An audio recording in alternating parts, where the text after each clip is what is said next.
I think when we standardize these uniforms, for sure, this will save costs to our parents.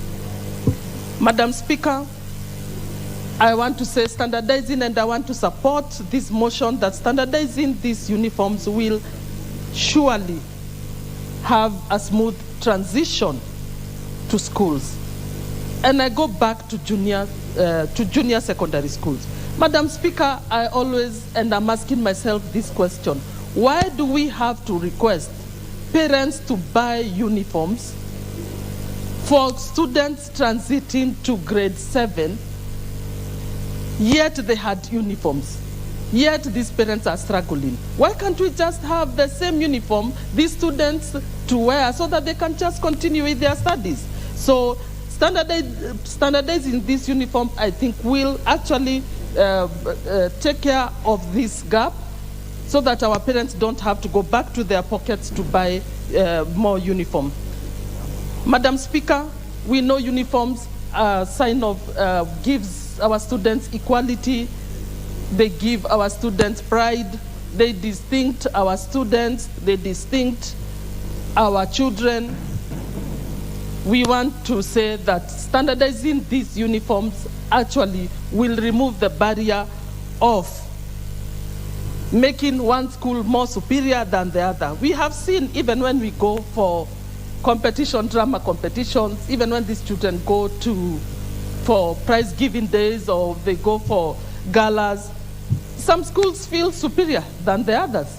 Some students feel superior than the others. So standardizing these uniforms will actually ensure that we remove that barrier.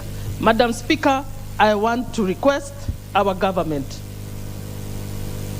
if possible, through the Ministry of Education or through Wamoshomba, as she's coming up with this bill, we want to request that we implore our government to support our parents.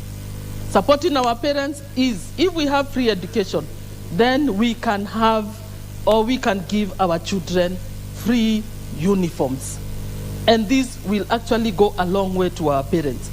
You can see that some of the students, even when you try to support them, Madam Speaker, you pay bursary 4,000 shillings. But when it comes to uniform, the bill comes to 13,000. So which one is better? In fact, I wish the government could give that uniform instead of the parent going through paying 13,000 shillings. Yet, we are all here as representatives, and I support and I say, let the government assist our parents to at least get these uniforms for free.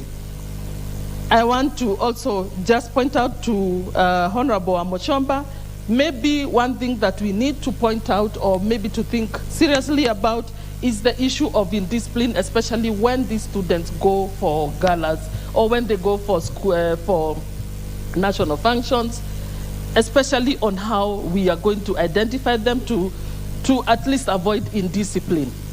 I know my colleagues have suggested maybe logos, we can do maybe different ties or something different, so that we are able to identify and to avoid indiscipline, because sometimes you can standardize, and then when the students go, due to peer pressures and all that, they do funny things, and you cannot be able to identify which school did that.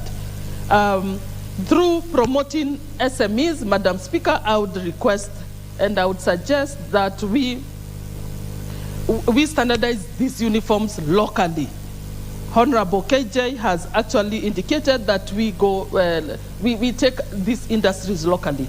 But I was also put in and say, Madam Speaker, let us promote our SMEs. We know we have Hustler Fund. If we can be able to promote our own tailors. Madam Speaker, you can see that today I'm very smart. I don't need to be told I'm smart. I can tell I am smart, because I have promoted my local SME. So if we can do the same, even through the Hustler Fund, I think we'll also be promoting our own businesses. We don't want to kill the giants, but we want to promote our own local people, and we can do this through providing or assisting them with financing to do these uniforms. Madam Speaker, I want to support this motion, and I want to encourage my sister, Honorable Mushomba, keep it up. You have touched many, you have touched